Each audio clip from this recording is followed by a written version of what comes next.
There we are, recording. Oh my God. So here we are. Everything except the method, dear people. Everything except the method. And what I mean is for us to have one of these. That is what happens when we get an insight. Insight. That's why the light bulb is actually lit up from the inside, because an insight is when we realize something that we cannot escape from. Insights are like 2 drops of milk in a cup of black and bitter coffee. It will never turn black again. And you cannot learn how to unbicycle or unread, right? So once you realize some things, life changes, and so does your view of the world.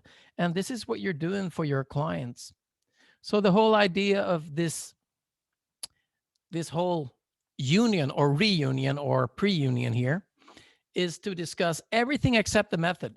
So I'm just going to do some hands up here. How many here have been here before? How many have been here before? Wave a hand.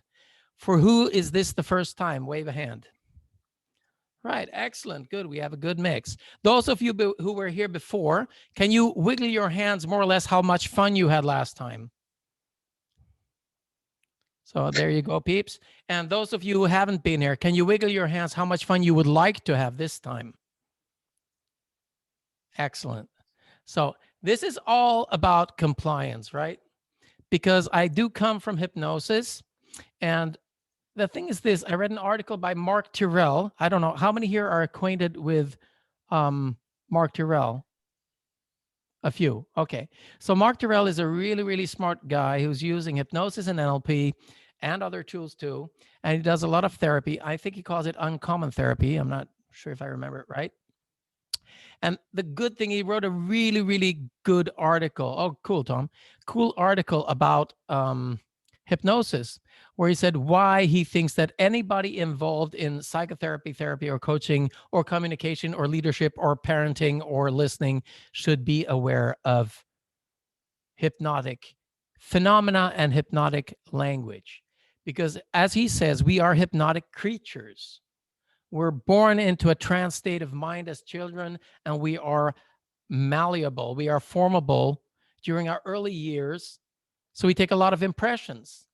And anything that happens during these early years, we will try to survive it in one way or another. So you could say that we're in a constant trance of finding ways to survive and thrive, because we are playful, just like dolphins and sea lions and puppies and kittens and squirrels. And we are creatures that like to laugh. We like to enjoy ourselves. We like pleasure. We dislike pain, most of us at least, and we dislike most of all, and everybody will agree, I've never heard of a masochist that says bore me, because boredom is worse than pain, you know? So boring is why we put people in prison. We deprive them of pleasure and stimuli and social circles they choose. So we're in a constant state of hypnosis during these first years, up to 8 more or less, some say. And this hypnotic trance, we try to find ways to avoid displeasure and find pleasure. So if we have parents, for example, that reward us being cute, we will develop our cuteness. If we are we're rewarded when we do something well or even perfect, then we will constantly strive for that. If somebody suddenly dies or goes to prison or is mentally ill, we will try to find a way to adapt to that. If we have a parent who loves us a lot and then disappears for long periods of time, we will develop a yearning, and we will ask ourselves, did we do something wrong? And we will be very careful when we get close to people. And if we grow up with what people call, these traits that people are talking about, narcissistic traits, for example, they are a big challenge. And the interesting thing is, narcissism is a trance. You are hypnotizing yourself to believe that you are entitled and that the world is there for you. Just like pain is a trance and depression is a trance, anger is a trance. So if we know a little bit about hypnotic states, we can start to navigate people out of these trances. Now, some of us are born blind. We cannot see at all, so we will rely on our hearing and our touch and our smell and our taste and our sense of balance. And some of us are born only blind to color. So we cannot tell the difference between red and green. It's all blue, right? And some of us are born, or it seems that we are born, blind to other people's emotions. So that results in a lack of what seems to be empathy, because how could we empathize if we can't feel what other people seem to feel? And if we are surrounded by others, brothers, siblings, parents in school or whatever, people who also lack empathy, then all of a sudden that becomes a very difficult place to be in. And these are the ACE, the adversive childhood experience issues that challenge us. And then we start creating this wonderful hypnotist that lives inside us, the one in your head, the one that will decide how you feel. So other people don't decide what you feel. What happens in the world doesn't decide how you feel. It's how you relate to it. What is your narrative? What are you telling yourself about it? Some people are in a constant trance of saying, well, I'm too old, I'm too young, I'm too white, I'm too wide, I'm too rich, I'm too poor, I'm too everything. And some are not only two, they're three and they're four. But on the other hand, your inner hypnotist, one way to find out if you're doing the right thing, hypnotizing yourself, is to say things you wish to see as maps to your future. You say things to yourself that you wish to see as maps to your future, because here's the thing.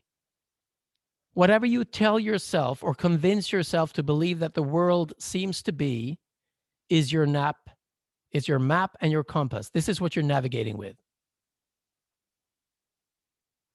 And what will get in your way and obscure your vision are your fears. So when I say everything except the method, I'm talking about, in a way, I believe that hypnosis can be a method, but I believe that hypnosis is there in all communication we have. So don't limit it to a method. Let it be something that you embrace in everything you do. Now, some of you know that I'm a stickler for something called clean language. How many here have any idea about clean language? Wave your hands. Okay, not very many. So clean language it's a method that was developed by David Grove, who was a hypnotist. And he used NLP, something called neuro-linguistic programming. How many are not acquainted with that? Wave your hands. So most of you heard about it. Okay. So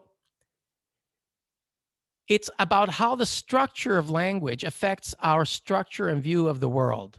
It's our inner hypnotist again, and the one that we project on others, right? So clean language is, simply put, a method for communication to help other people to feel safe and discover where they are hurting and why. And I find it to be the most efficient tool case for any other tool. So number one, you never assume anything with clean language. And you ask specific questions, but you don't put yourself in them, and you don't assume things, and you don't stereotype people, and you allow them to discover themselves. And David Gruber, who is a therapist in the US, I don't know if anybody here knows him or knows of him. He's really, really talented and smart and works with ASIP, the Association for Comprehensive Energy Psychology, to which any body-mind technique belongs. Energy psychology is using senses to talk to the body. He says there are three things you need to do to help anybody therapeutically or coachingly or parentingly or whatever it is. You need to help them to stop being reactive. Any living being that is reactive, that is in a reactive state of fear or defense, will not be open to learning or changing, because it is about saving its life. Okay?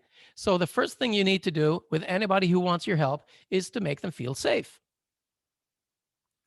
And how long does that take? Any ideas? How long could it take to make somebody feel safe? We talk about therapeutic alliance sometimes. Is it 5 sessions, 2 sessions, 5 minutes, 5 seconds?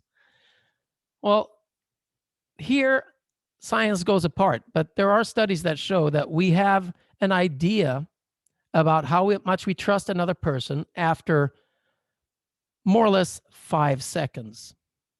And it's called our gut feeling. And there's a book about it called Blink by Malcolm Gladwell. So they had school kids that were in France look at pictures of politicians from the US. And just by looking at these photos and some video clips, they were to say, who do you think won the election? And they were like 80% right. It's very disturbing. How much do we communicate just with how we look and present ourselves? And there's so much information that we transmit all the time. And in NLP, there's a saying that you cannot not communicate. So to be a good listener, you have to see the person in front of you as if you see them for the first time. And you have to really look at what they're doing and what they're not doing. So when I say clean, I mean you're a clean slate. It's what John Grinder, one of the founders of NEURO programming, he calls it the know-nothing state. This is the state you enter before you start trying to help anybody. So the know-nothing state is I assume nothing. I'm open to everything. And when you do that, you have to be really, really careful that you are watching for the right things. And any shift in physiology is a shift of emotion and thought. So what does this mean? Well, it means that when does a session start? Let's say that you're contacted, and use the chat now to write in, because we're so many people, it's going to be hard to unmic ourselves. So just write in the chat. If a client contacts you, I don't know how they contact you. Me, they usually send a text message because I don't answer the phone because I'm busy with other clients. So I tell people, don't leave a message, first of all. Don't leave a message. Send me a text because I don't want to spend hours listening to the answering machine. So I just say, text me if it's important. So that's how they get in touch with me. Some use email. Now, when do you think the session starts? Could you write your best guess in the, yeah, straight away, says Francine. Right, and that's exactly it. So I used to work as an artist. I still do, but there's not too many gigs during Corona. I'm having one Monday, though. So it's mostly streaming now. So my mentor was Clarence Frogman Henry from New Orleans. He had a few songs that were world hits. I Don't Know Why I Love You, But I Do, and I Ain't Got No Home. They were, one of them was in Forrest Gump. So that's how he made a good living. He's kind of like the spitting image of Fats Domino, but with more humor. And he told me, you know, you get on stage, you dress up because people expect to see an artist. And when you get off stage, you dress up more because people will see you up close. So the gig starts when you meet anybody in the audience, anybody of the arrangers, because you're on the stage in the limelight all the time. And the same thing goes for being a therapist or coach. So your web page, you know, the look of your door, the look of your doormat, your whatever you're sending out to them, whatever text message, I find all of this part of the hypnotic experience.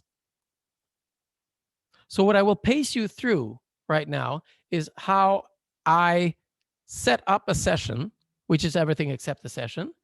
And I will give you a little bit of the tools I'm using. Then we'll discuss it. And you probably can teach me more than I can teach you because you're more than me. So we're going to be discussing it. And feel free to interact in the chat, but I'm in kind of a little flow now. So I'm going to just keep going a little bit until we do the breakout. Okay?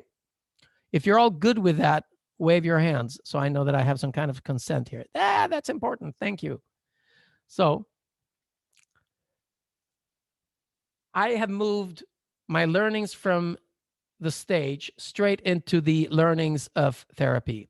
Because honestly speaking, I was on stage when I met a knife-throwing German magician who told me about hypnosis and presented me to a buddy who taught hypnosis, who then cured my wife of a shark phobia. Yes, very serious. Don't laugh. Even in a swimming pool, she would expect the floor to open like in the movie with James Bond and a big shark to come and eat her. So From there, I went into NLP. From NLP, I went into tapping. From tapping, I went into havening. From havening, I went into clean language, etc., etc. And the ball keeps rolling because I don't feel that one method will resolve everything. I feel that it's more beautiful when you can combine it with others and compare. And Bessel van der Kolk, who wrote the wonderful book, The Body Keeps the Score, and who is one of the most knowledgeable because he's both a clinician and does research, in my book at least, he says that if you come to me with one method and claim that you know how to help people that you haven't met yet, I won't believe you. It's not credible in any way. If you have at least 5 methods, I will believe you because you will know that when one fails, another one might succeed. And you will have compared them. And you will be able to say, probably this one will work better than that one because you have experience. So I don't mind learning new methods and just trying them because I believe it makes me better at the ones I already believe are the best ones. And sometimes you just pick one little thing from something. Like I picked 2 questions from clean language and an attitude. And I use that more than anything else. And that's the Pareto principle of 20-80. 80% of what you succeed with depends on 20% of your skills and tools. So I realized as an artist that the acting starts at the very moment you have the first contact, and that you build confidence right away from the first song. And you don't wait until like the 5th concert to have this kind of alliance where people will stand up and go, yeah, it's working, you know? And also I realized that therapy and concerts are the exact same thing. So a concert is a therapy for 5 to 50,000 at the same time, and therapy is a concert for 2. So having said that, I have refined my answering message on the answering machine. Don't talk on the machine. Leave me a text message and I will get back to you within 5 hours. And then I get back within 5 hours because that's how I build trust. And if I can, I get back even faster and they will go, wow. And then I give them my calendar booking system, which is Calendly. And I'll write that in the chat. So Calendly is a free system. It's wonderful. It's amazing. It has saved me. It's probably added 20 years to my lifespan, hopefully, because I'm not stressed about bookings anymore. And it simplified everything. It synchronizes with my Google Calendar. It can synchronize with your Outlook. If you want to block a time, you just do it in your normal calendar. Calendly reads it and feels it.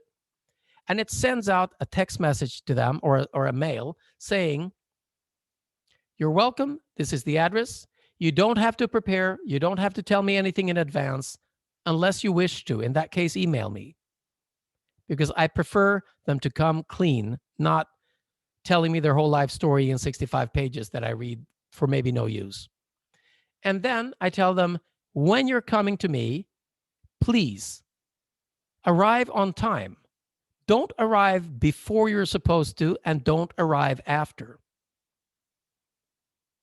And I stumbled upon this, to be honest, so I can't really take the full credit of my intellect for it, but it has proven such an important, vital part, because the whole thing, as our waving with the hands at the beginning, it's about getting together. Will we play together? Will we dance together or not?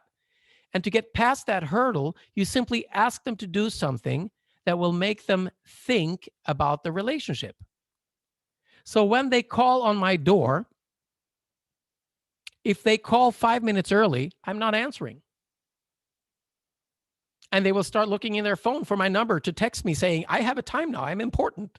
And then they read, do not arrive too early. And they go, oh shit. And if they call on the door a little bit late, I wait before I open, just so they can think, shit. And if they are there on time, I'm right behind the door like the Addams family. I just open, whoop.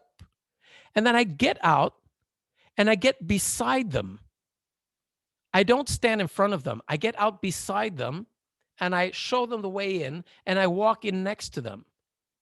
And for me, this is a non-verbal communication. I'm rewarding compliance because it means that if they want something from me, I have to have their permission to give it to them on my terms, not on their terms. So if they start telling me their life story, I want to be able to say, wait, I don't need it. I can understand if you want me to know it, but I actually don't need it to help you. I need this and this instead. So I want to get that going from the very, very start. And when I get out beside them, it's because I'm telling them, we're doing this together. You and me both, we're going in here to see what we can fix about that thing, and not pointing at them, that thing that you're here for.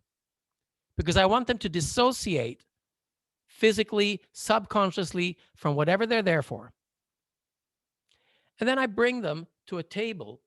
And I still do this during Corona because I keep distance. It's just 3 meters, it's not a problem.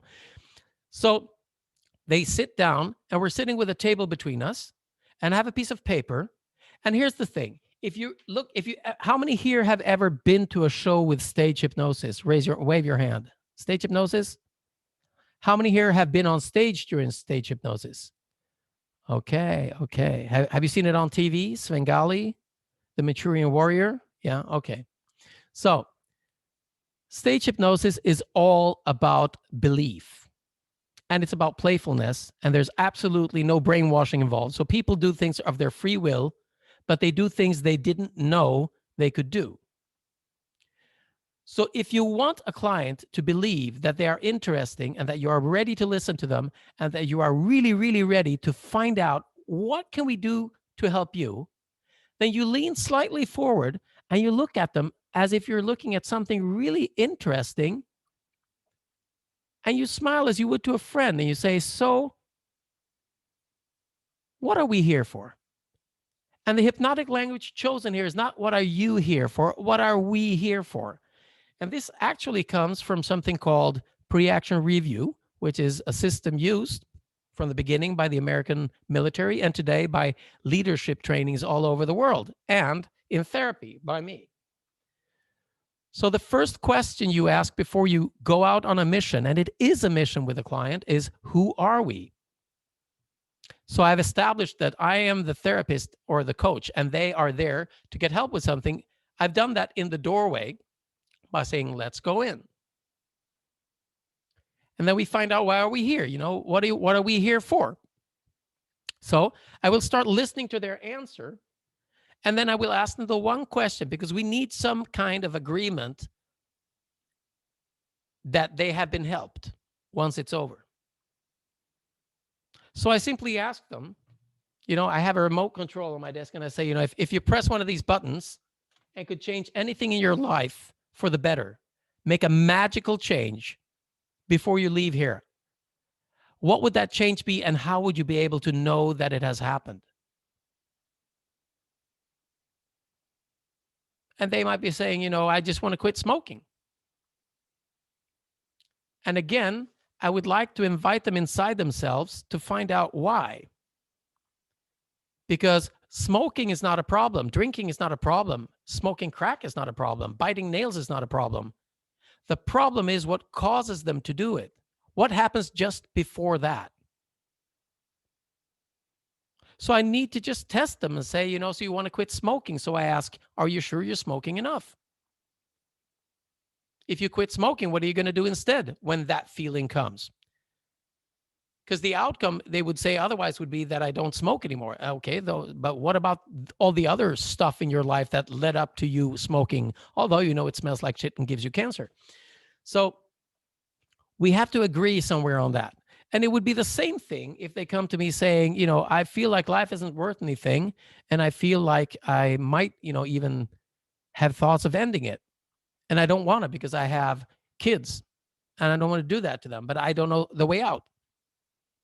So a measured outcome would be staying alive. So in either case, I will never make a difference emotionally. I will never invest, because clean means that you don't invest emotionally in what the client has. You don't do anything with it. You provide a safe space for them to tell you what they would like to have different in their life, and how they would be able to realize that it actually is different.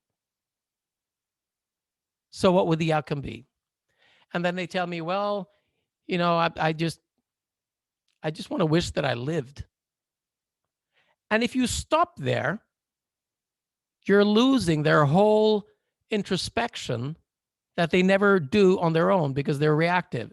So instead you say, okay, and now you use their words. It's important hypnotically. It's important in NLP. It's called pacing and leading. It's called creating rapport, but it's also clean. You're not investing or inserting your values, your words. So they say, I just want to, wake up and feel that there's a reason to live. So you say, okay, so, and when you wake up and find yourself feeling that you have a reason to live, what will happen next? So you see, again, we're going into this hypnotic language and idea that we want them to bypass what seems impossible, waking up and feeling like that, and go into a state of, if I do that, and we're saying, and when you do that, not if, and when you do that, what will happen next? What would you like to have happen next? So that will take them 3 steps into the future rather than standing at the door they believe is locked, because they are hypnotized by themselves that it's impossible. So the measuring of the outcomes is not only going to be, I want to wake up and feel that life is meaningful, and then what will happen? Well, then maybe I'd get up and I'd go into my kids' room and I'd say, do you want to go to the zoo today or a museum? Okay, and if you did wake up and tell your kids that you wanted to go to a zoo or museum, what would happen next? And now their mind is starting to open doors that have been closed all along, because the idea that this is hard or impossible or chronic has closed their brain from thinking about anything where they would like to be once this is resolved. And that's the map they're navigating after. Their whole map is just one big locked door. So move into that next, beyond the next, and it could be a little bit playful. So you're going, yeah, sure. So you got all that. Then what, You're going to have ice cream or what? And here is the thing. I believe in humor. I believe humor is the ultimate healer. Viktor Frankl. How many here have read Viktor Frankl's And Man's Search for Meaning? Wave your hands. If you haven't, go buy it and read it immediately. It's a fantastic book. It's completely about meaning and humor. So, and he's the founder of logotherapy, meaning therapy, finding the meaning in life, which usually existentialism and lack of meaning is the reason for people staying in a burnt out or adrenaline fatigue state, because the body has no reason to become well unless it has somewhere to go once it is. So those hormones aren't created by the body. So once you allow those hypnotic doors to open and start a kind of playfulness, looking into that future, what it might be like, all the time listening and calibrating. And here's the secret. If you ask me, what is the biggest secret to a successful session? I would say that the client experiences some kind of shift. Some kind of shift. And to be honest, it doesn't matter if they get happy or angry or laugh or frustrated or whatever, because they are not able to find the emotions they would like to have. So if their interaction with you allows them to shift into something else than they expected, then that is a good sign, because now you're dancing. Now you're starting to help them to find where they would like to go. And only they know that. So you can't assume that somebody who wants to, somebody who says, I feel depressed for such a long time. So what's the opposite of depression? You might think that they said happy, but it's very subjective. Some person might say the opposite of depression, that's feeling really tired after a good day. And instead of going, oh, that's weird, you're going, okay, feeling tired after a good day. Because then you feel a sense of completion because you did something. Right? So we are now simply giving back their words, helping them to see and find out who they are without losing themselves in the thought patterns that they have in their own trance. Because in their own trance, they're going to be going in, like, if you, I don't know if you have snow, but let's say that you have sand on a beach. So if you walk in an 8 on sand in the beach, and I'll draw the 8 like this. If you walk in this 8, the 8 will become deeper and deeper. And if you walk that 8 for long enough, you will have a place in the sand where you can't get up because you've been walking the same road all the time. You've hypnotized yourself to walk in an 8, and that 8 has caused a depression in the sand. And you're caught in that depression because you're repeating the same pattern all the time. And it's really hard once you're down there to start walking sideways because it's an 8. You need to get up for a few seconds and start walking in a different direction.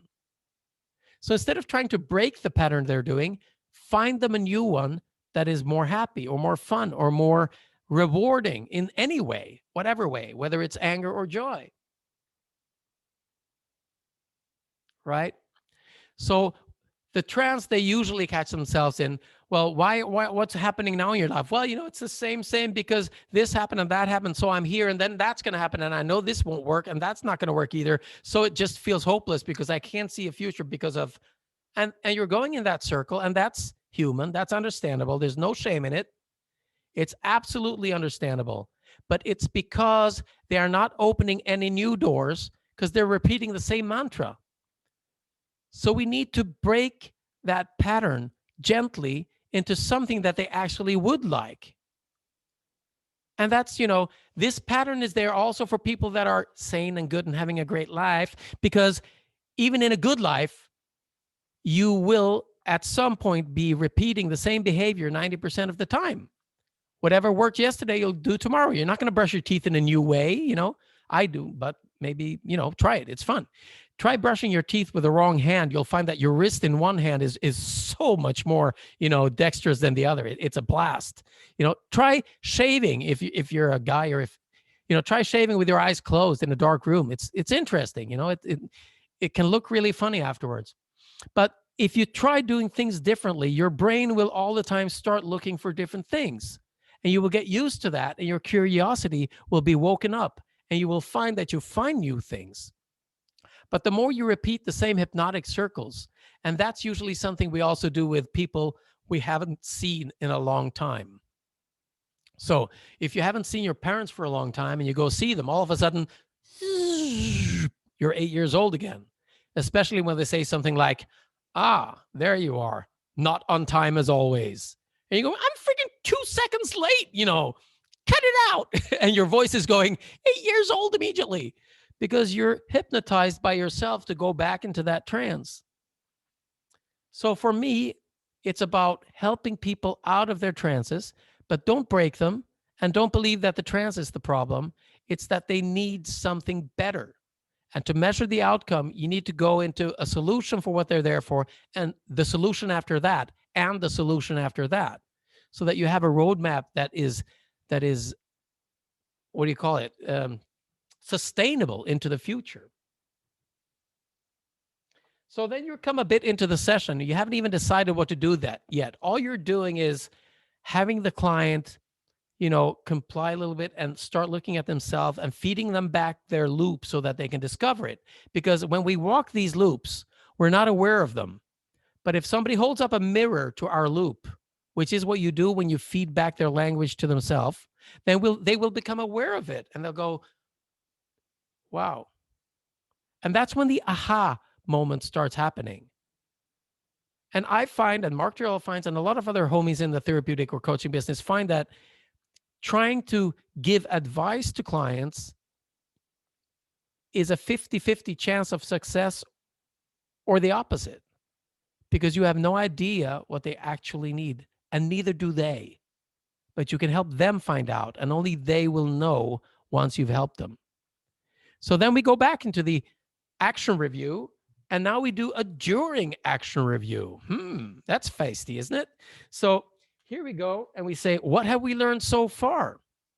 And you can actually ask this to the client. So you said, okay, so you want life to be meaningful, wake up, take the kids to the zoo, go back, have ice cream. And if you were depressed before, you want to be exhausted and sit down in the sofa with a smile saying, I had a great day. So what have we learned so far? And again, it's the we-ness, the one of Milton Erickson saying, you and I, we're going to resolve this unless you give up or I die, right? So it's about, staying there, being there, providing the trust that is needed, because that's all a person needs, to know that somebody will hold the space. And when you ask, what have we learned so far? It's a very open question. And some will go, I don't know. Some will go inside and say, well, I realized a few things and, and then you ask the second question, how can we use that in the rest of this session? And, you'd be surprised what people find that they can use or can't use. And then again, you ask, how will we measure the outcome? So you're simply reminding them that this is a session and we are already a long way into it. But we still have to ask ourselves, if things became better, how would we know? And sometimes you have to ask them, maybe somebody else will notice before you. What would your better half say? What would your parents say? What would your colleagues say at work? What would your kids say, if you all of a sudden woke up with a smile, feeling that life was meaningful? How would they notice? Well, I'd be whistling. Oh, you'd be whistling. Okay. And when you're whistling, what happens in your body? So again, it's just holding up the mirror to what it would be like to be in that state that they believe they can't. So again, clean language is of big assistance here. And now you'll come to a spot where there might or might not be some kind of emotional reaction, one that they cannot control. So the difference between an emotion and a reactive emotion is that a reflective emotion is when you simply reflect and feel, and that's fine. Reactive emotion is when something's triggered and you get angry, upset, sad, it's flooding over you, you can't stop it. This is the rubber hammer on the knee kind of reaction. So here, when this happens, you cannot talk them out of it, because when you're reactive, it's your body. It's your fight and flight center. The only way to stop a reactive emotion efficiently is through the body. So you might ask them to put their hands together and do like this. So we can all do that. Put your hands together and we'll do like this. So this is havening. It's a simple technique. Do it slowly. Do it like you have a really cool soundtrack in your head, that if you were a salsa master or, a soul master or James Brown's sister, how would you be grooving to that, and try to find a little bit of artistry and playfulness in it. Because when you do, you're engaging the artistry and elegance part of the brain, which is not active when you're in fear or when you're stressed. So playfulness is such a big part of it. And when you do this, you will create a delta wave in your system that will start calming down the body.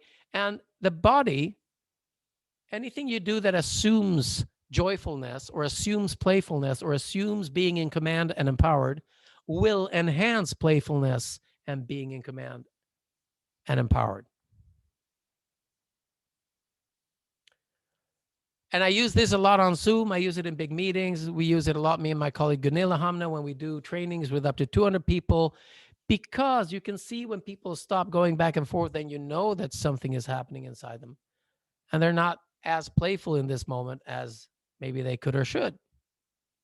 And then you can ask them. You can say, Virginia, are you taking notes, or are you trying to ease out of this wagging back and forth here? And she'll go, I'm drinking coffee, and that's okay. And that's how we do it.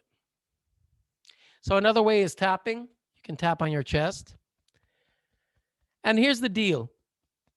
I find that with my clients, whether I use tapping or havening or hypnosis or NLP or clean, I do less and less engaging into some kind of smart idea about where we're going with a session.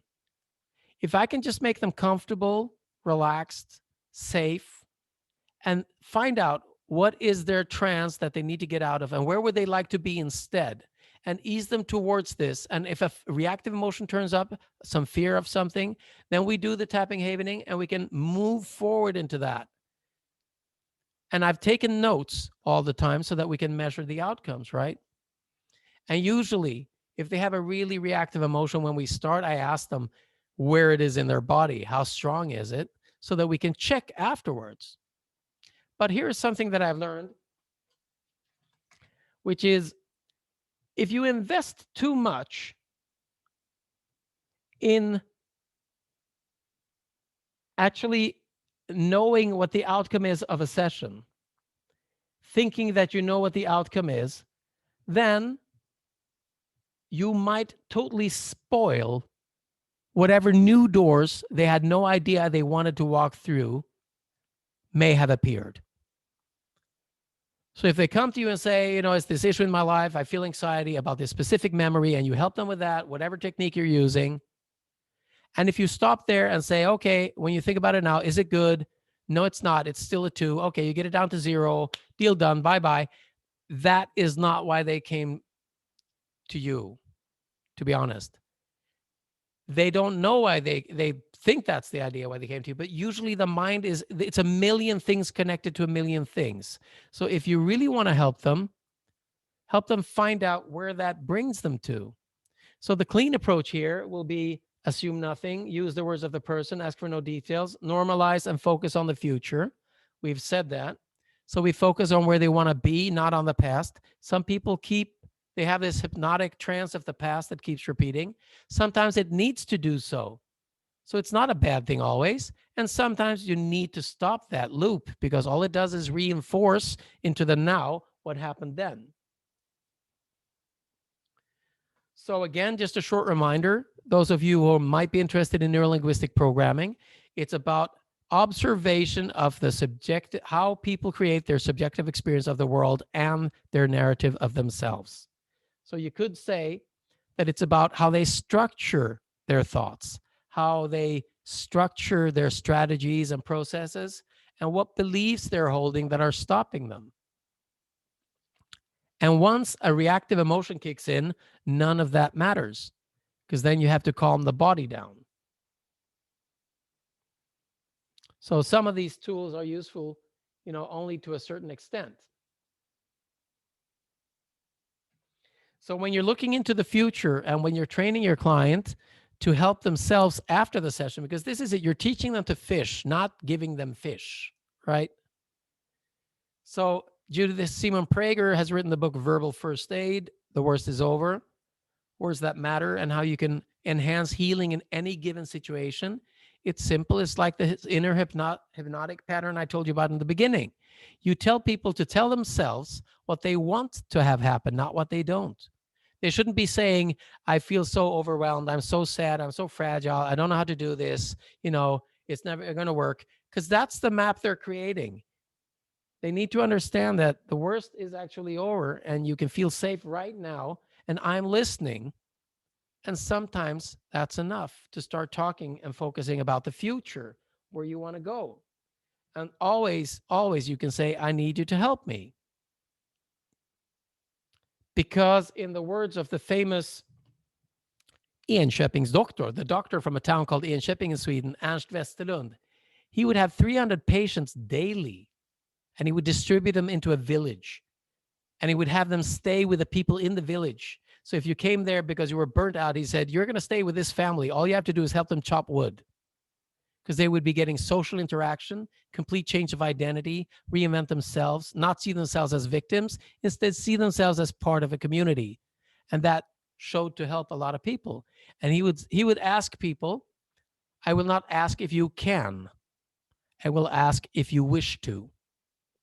If you wish to heal, if you can or can't, that's a belief. But if you wish to, same as Milton, I will help you and I will guide you.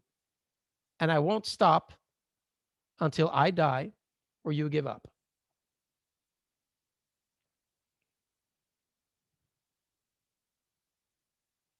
So from here and forward, I just want to give you one more hint.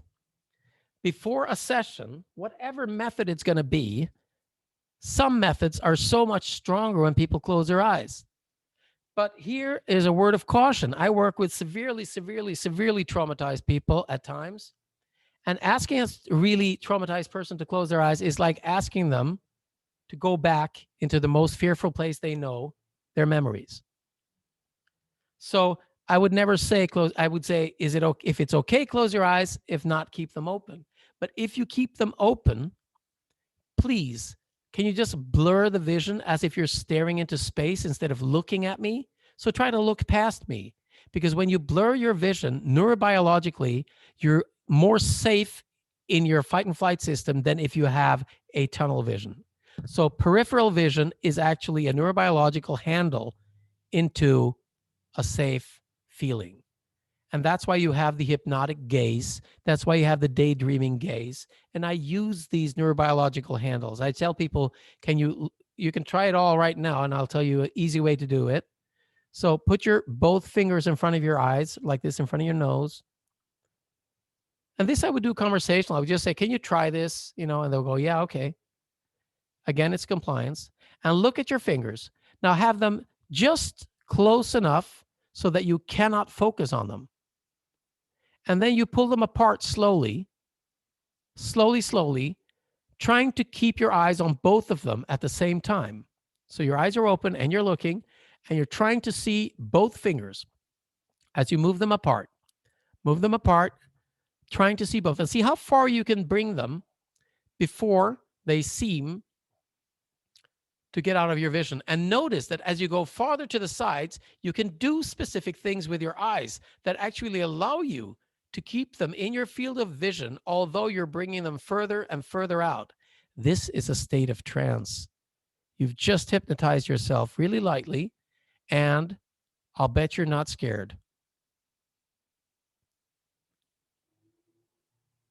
So that's a way to just show people that they are able neurobiologically to calm down with their eyes open, right?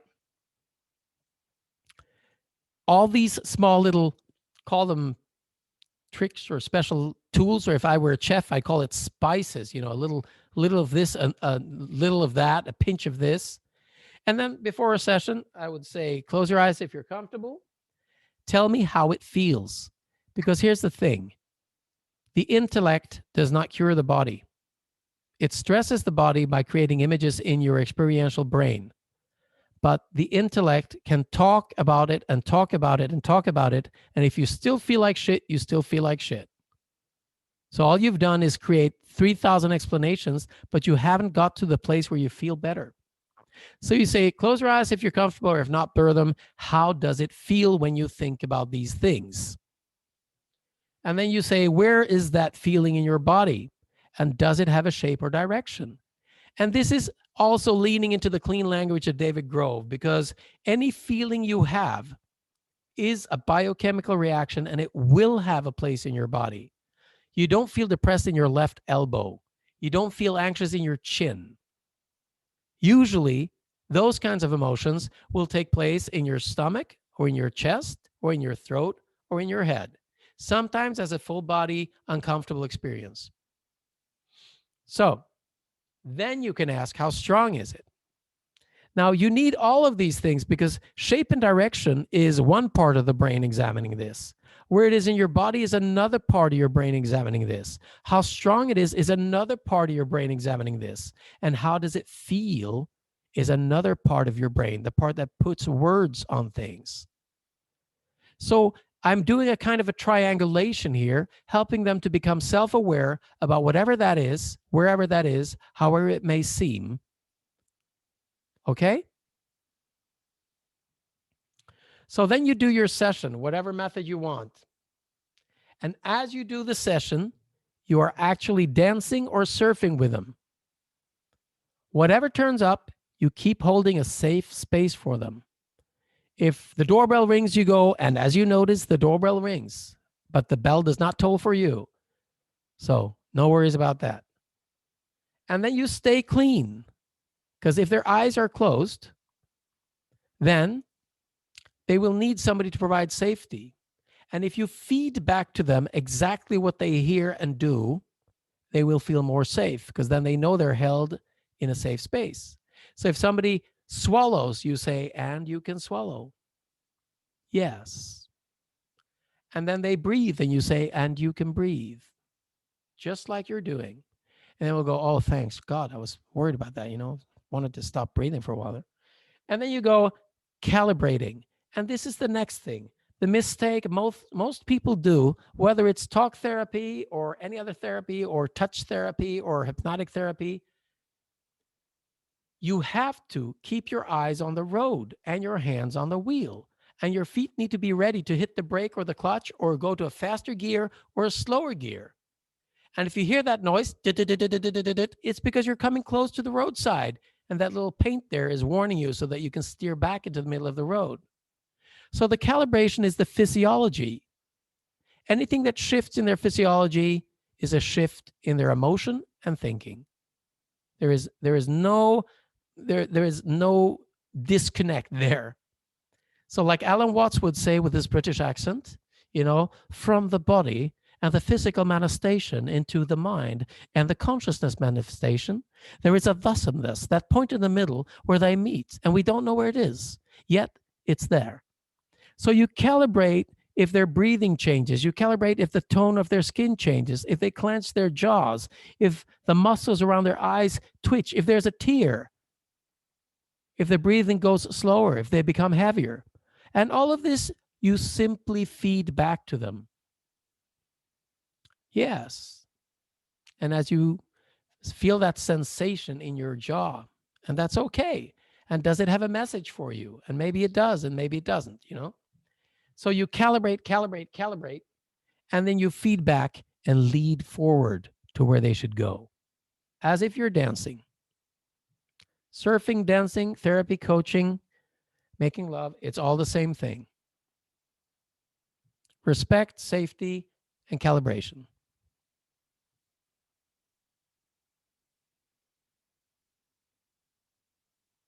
So there's one more thing that I would like to say that I use at all times. And it's that we have an ability as humans, we have a certain ability that differentiates us from all other animals, it seems. And it's not our intellect, it's not our ability to create plastic bags and nuclear bombs. It's not even our thumbs, opposing thumbs, because even, ravens can use tools, and monkeys and all kinds of creatures use tools. It's our pattern matching, pattern recognition, and pattern matching. Because the secret of getting people out of any syndrome is to go from general to specific. From general to specific.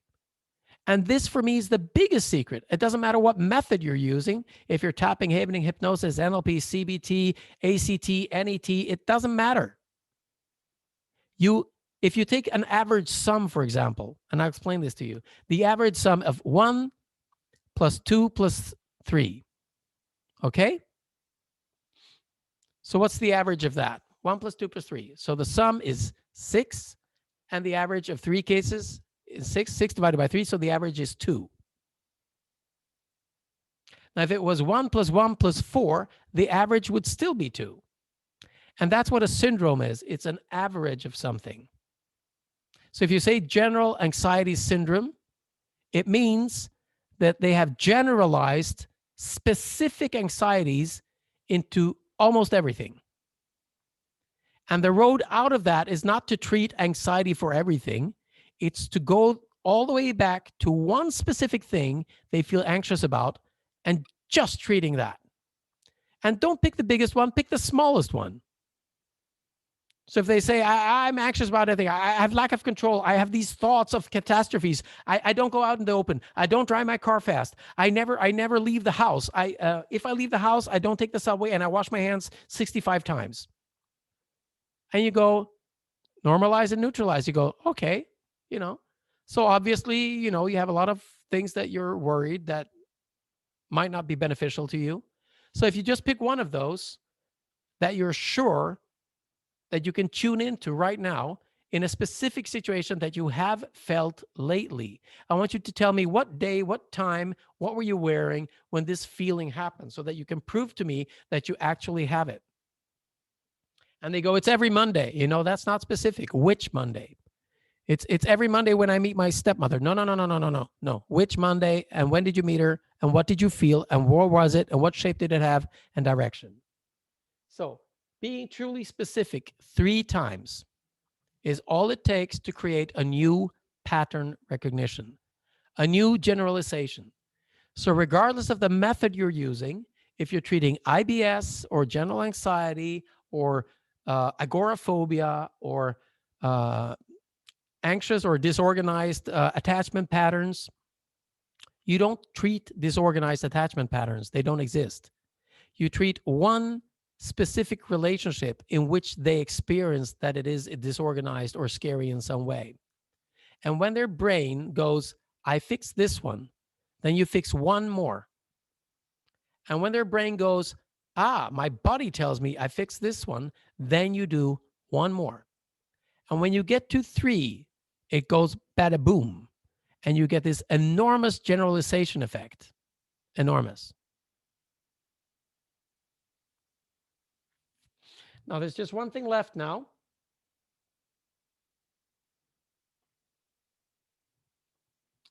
So, I just need to go back. So, here's the thing. The objective of any session, regardless of why they're with you, is, and you might think that you know what this means, but it doesn't, is to change a behavior, a thought, or an emotion. Is to change a behavior, a thought, or an emotion. That's all people need to change. There's nothing else that you can change as a human. That's all we do. We think, we feel, and we do. And what they usually want to do is to think, feel, or do something different from what they're doing right now. So it's not really that complicated. And after a session, instead of telling them, is it good now? You tell them, what do you notice that is different? Because you want them to think for themselves, right? So you say, what do you notice? Because you want to be clean. You don't want to go back to, okay, so how are we now with the smoking? Because they have no idea, because they haven't smoked yet. So how are we about waking up in the morning? They don't know, because they haven't woken up. They're sitting with you still, right? So you just ask them, what do you notice? What do you notice now? It's an open-ended question. It's hypnotic. It's being specifically vague. It's being intentionally vague. What do you notice? So if you're eager to take credit for your therapeutic intervention, you'll go, is it okay? Are you good? Is it fine? Are you happy? And none of those words will resonate. And they're not interesting. What do you notice? After you ask that, you might say, where's that SUD 0 to 10 now? Or what is the shape and direction of that now? And then you can ask the magic question. Because once you've established what the change is, and that's also a presupposition from NLP, it's not, do you notice anything? Because that's assuming that they might or might not notice. It's the specific wording. What do you notice? That is different. Where is the SUD now? Because it is somewhere. Is this good or bad? And when people go, oh, it disappeared. I can remember that thing, but I'm not feeling anything anymore. You still ask, is that good or bad? Because then they will have to go inside and ask themselves, what does this actually mean? Because for some people, if all of a sudden your agoraphobia is gone or your social phobia is gone, then you have no excuse, to say no to the party with your old schoolmates that you hate. So there's always a secondary gain to a lot of things. So you say, is that good or bad? And then the magical thing that you always tell your client, regardless of what they noticed and whether it was good or bad or not, you say congratulations, because you want them empowered, because you want them to feel that they have accomplished something, not you.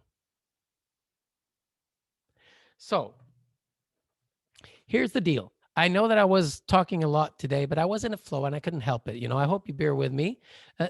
I'm very passionate about this. I really believe this to be, regardless of the intervention used, I believe these things can apply to any therapeutic, coaching, parenting, leadership, whatever, team communication that you want to have, including with yourself.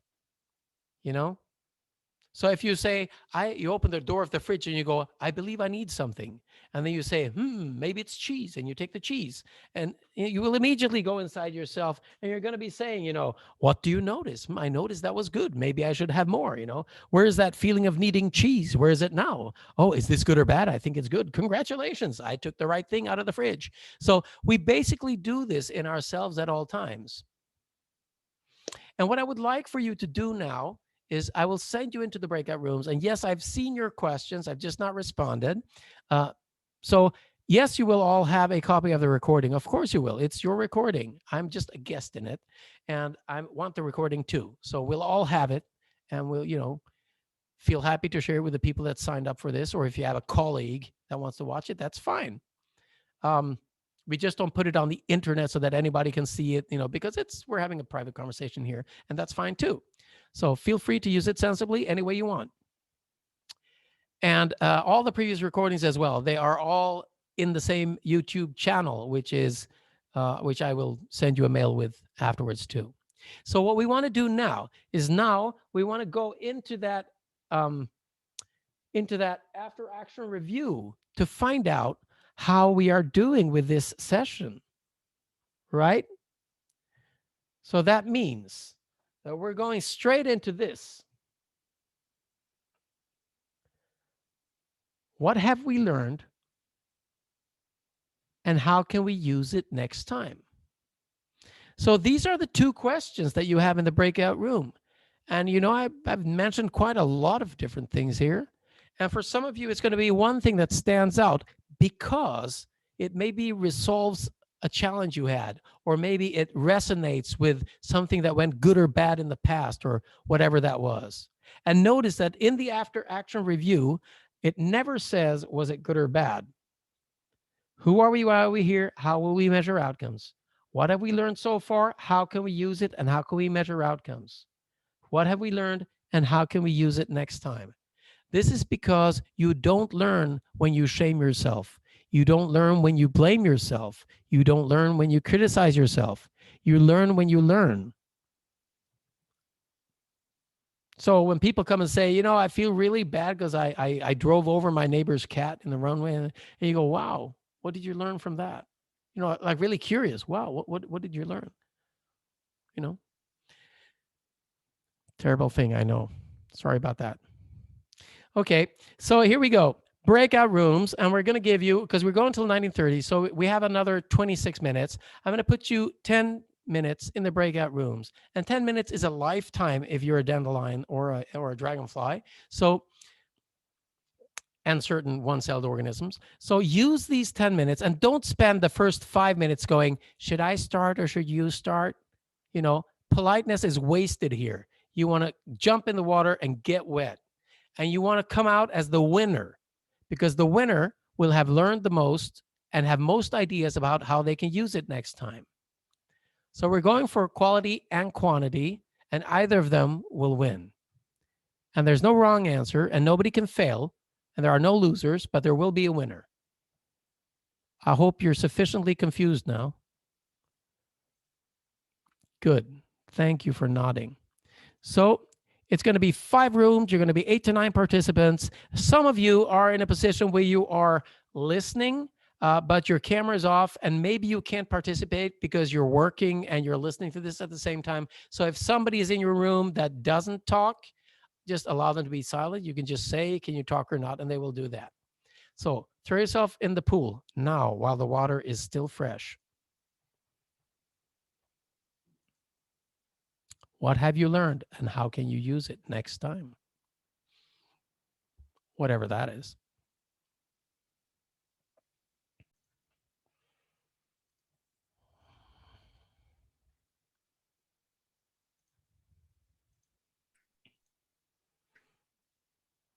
So if you had fun, wave your hands. Excellent.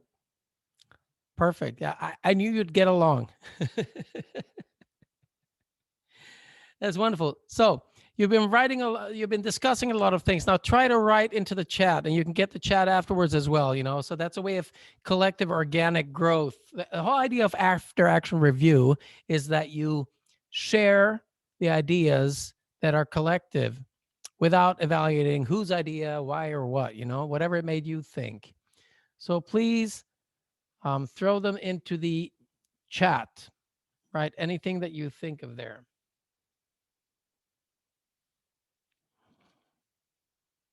So Mitsuko is asking, are there any other of these series? Yes, there is lots and loads. I'm trying to do this once a month. I try to differentiate it, you know, and it's I do a lot of different trainings. And for those of you who are here, if you want, if you're interested, I'm doing with my colleague Frederick, we did a training for AMRA flying doctors, 200 of them this last week in leadership training. And some of you, I think, were there. It was quite exciting. We have a second one coming up. And those of you who are here are welcome to participate pro bono if you wish to, because if you're here, it's because you're interested in making change, and that's the criteria. So I'll post it in the chat and I'll put it in the email follow-up. But it's a full working day. It's 9 hours, but they're spread out over 9 days. So it's 1 hour a day, and it's how you actually can clone competence and skills from one area to another. So what if you were doing coaching like you're water skiing? What if you were doing your income tax as you brush your hair? You know, it's kind of mapping those across. And in NLP, that's called modeling, but this is beyond modeling because it actually works. I don't mean to downgrade NLP modeling, but there are 10 to 15 ways of NLP modeling, and they're all fairly complex to understand and require knowledge about NLP and thought process. This is a very simple way of doing it that you can learn in 9 hours. So check it out if you're curious. If you're curious, you're welcome. That's the only prerequisite we have. And I believe that if you're going to do, I know Bill Gates has sent so much money for cancer research and stuff. And it would be better if we did lifestyle research. How should we live to not get cancer in a way? And also it would be very useful if we just created one therapeutic pill. And I believe this honestly to be true, that if we create a pill that makes people so darn curious that nothing will stop them from finding out what's beyond the next corner, and they'll get up and find out because nothing could stop them. So let's have it from the room. So will somebody share something? Imagine, I'll give you the prerequisite with this. Imagine 2 elevators. They're passing each other slowly, and you recognize a friend in this elevator that you haven't seen in a long while. And it takes exactly 1 minute for them to pass each other. And you're going, "Hi, it's you. That was a long time ago. What have you just done?" "I was in a breakout room with lots of people from the world. We were talking about what we learned." "What did you learn? Tell me quickly." So if somebody would just do that for a minute from their room, anybody can step up to the mic. Mary, I see you're ready. 1 minute. Go, go, go. Well, hi. It was fantastic to meet this 5 person. It was really great because each one took different point of what you said, but we are all agreed that it was wonderful and very motivated, and everyone is very motivated to help and to contribute to make this world better world. Wow, that's not so bad.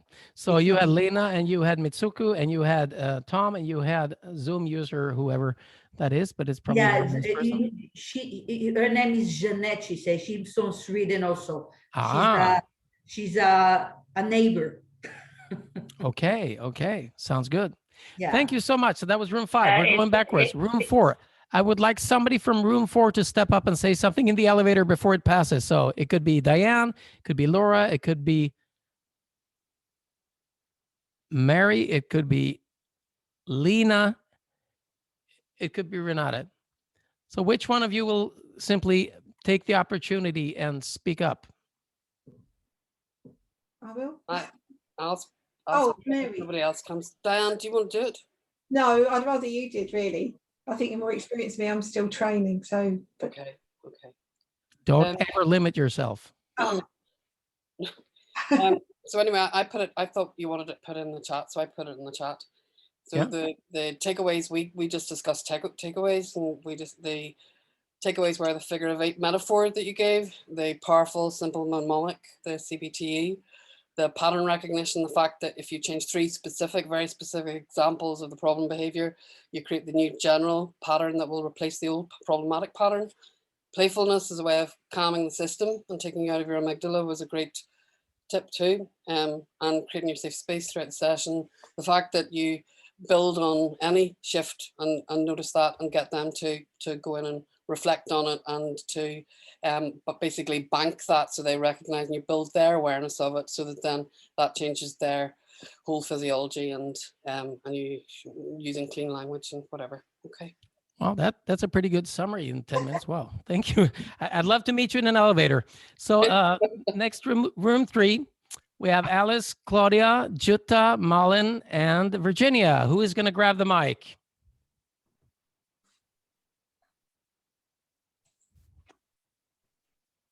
Okay, sure. I'll see if I can remember what we said. So one takeaway was the use of humor. And for me, it was the idea that everything is a trance, depression is a trance, and anger is a trance, and everything. And another one was the three specific things will clear the general pattern. I don't know, was there anything else? Anybody that was in my group? Maybe that's it then. You did a good summary, and you took a bullet for the team and stepped up. So kudos to you for that. Excellent. Thank you so much. So room 2, Florence, Dean, Sabina, Sarah, and Sylvia. Who is going to be the mystery one stepping up?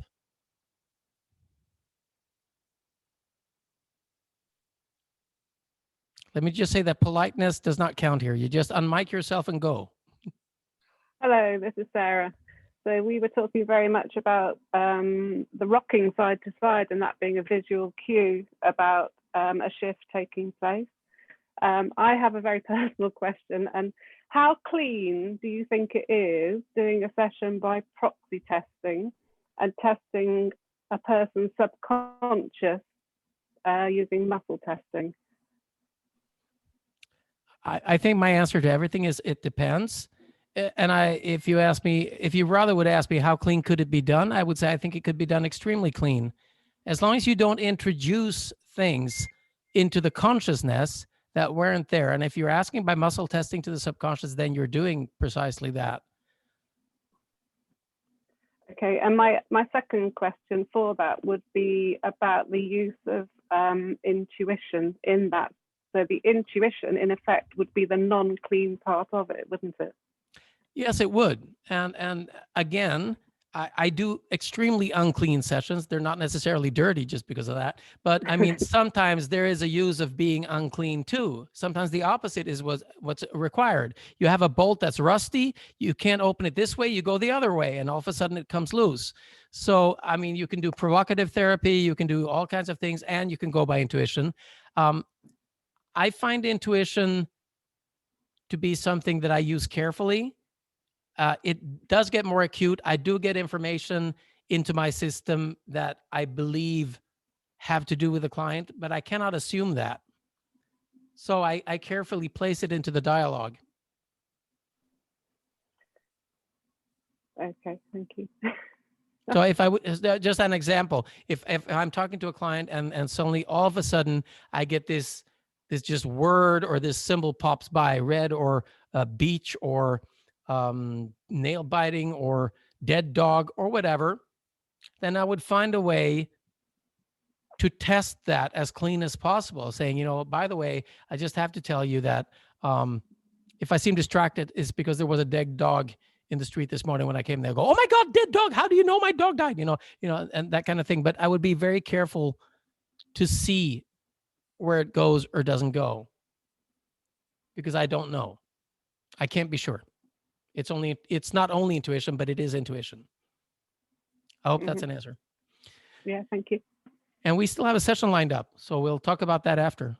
So Yeah. I now have room 1, Linda, Christoph, Janine, Gabby, and Francine. Who is the one capable of doing the 1-minute summary here? Because we're getting close to 1930 in Sweden.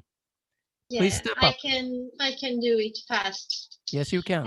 Yeah, we talked about that it's really the client who is most important in this work. We talked about the pattern, the 3 pattern, how you can go back and have the 3 specific situations and solve. And we thought about what you said about the text message. Don't leave a voice message and get on time, not too early, not too late.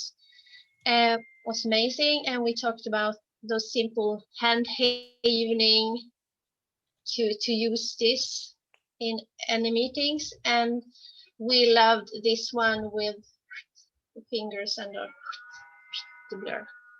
Excellent. Yes. Thank you. Great. Love to meet you in an 1930, elevator too. yeah. Wonderful. So, peeps, I'm going to be sending you the video, and I'm open to questions. I can stay a short while now if people have any specific questions, but I would like to wrap up for those who want to leave, and I would like to stop the recording because once we start after, some people might want to ask something that should be off mic, and that's fine. So let's just end this with a simple exercise. So you throw things over your shoulders. Please do as I do. Compliance, compliance. And you're throwing everything over your shoulders. And it's not you're throwing it away because you have this backpack, this magical backpack, which is really cool and nothing weighs. And you're throwing the good stuff, everything you knew, everything you didn't know, everything you thought you knew, and everything you thought your neighbor knew, but they didn't, and you did, and haha, it's on them. And, you know, all of life and all of death and all of the future and the past and everything between that. And then you take off this wonderful backpack and you shake it a little bit and look down into it and you're going, ooh, wow, that's crazy.